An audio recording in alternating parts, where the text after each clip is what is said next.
एक बात अपनी जिंदगी में उतार कर रखना कि जिससे तुमने विवाह करा है, जिसके साथ तुम्हारी शादी हुई है, जिसके साथ में तुम्हारा मंगल विवाह हुआ है, जिसके साथ तुम्हारी शादी हुई है, पाणी ग्रहण संस्कार हुआ है, विवाह हुआ है, वो प्रयास करती है कि कभी अपशब्द ना बोले।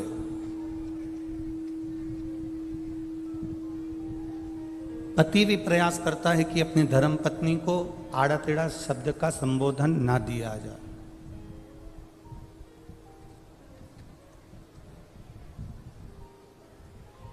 कोई ऐसा शब्द ना बोला जाए जिससे पति की वाणी का बुरा पत्नी को लगे या पत्नी की वाणी का बुरा पति को लगे।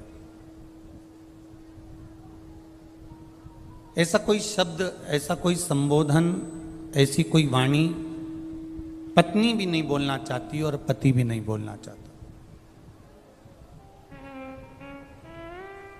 हमने एक बात पहले की कथा में कही है, अगर आपके स्मरण में होगी तो आप लोगों ने अगर सुना होगा, अगर आस्था चैनल पर आप कथा सुनते होगे तो आपके स्मरण में होगी।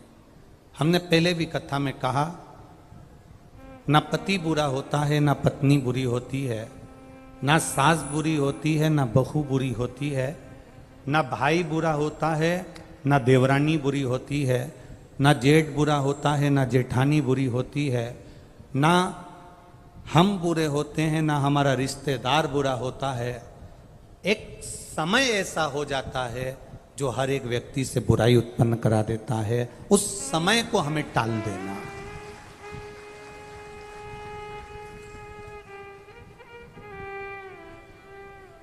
सरस्वती माता कब सावित्री बन जाती हैं, कब सावित्री माता सरस्वती बन जाती हैं, कब पार्वती दुर्गा बन जाती हैं, कब पार्वती माँ काली बन जाती हैं, कब लक्ष्मी वैकुंठी बन जाती हैं, कब माता लक्ष्मी अपने आनंद सुख को देने वाली धान्य लक्ष्मी, संतान लक्ष्मी, वैभव लक्ष्मी, सिद्ध लक्ष्मी, प्रतिष्ठा लक्ष्मी बन जाती हैं।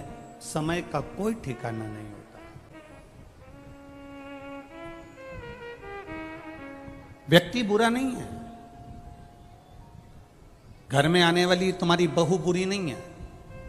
बहू कभी जिंदगी में बुरी नहीं होती। अगर बुरी होती तो वो तुम्हारे बेटे से शादी नहीं करती, पहले ही मना कर देती कि मेरे को इससे शादी नहीं करना। बुरी नहीं है, बहू बुरी नहीं है, सास बुरी नहीं है। सास अगर बुरी होती तो अपनी रकम को तुड़वा कर, अपने जेवर को तुड़वा कर बहू के लिए रकम नहीं बनवाती, बहू के लिए जेवर नहीं बनवाती।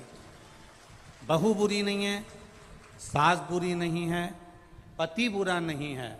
परिस्थितियां कुछ ऐसी बन जाती हैं, कुछ समय की घड़ी, पल, क्षण, चक्र ऐसा चल जाता है जिसके कारणवश हमारे भीतर बुरा हमको नजर आने लगता है, बुरा हमको दिखने लगता है।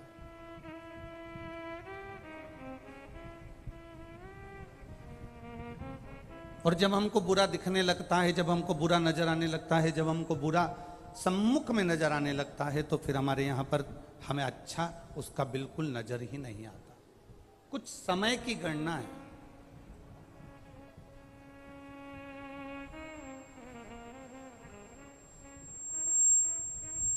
हम कर्म कर कर भूल जाते हैं, पर हमें भान नहीं हो पाता कि हमने कर्म कौन सा करा।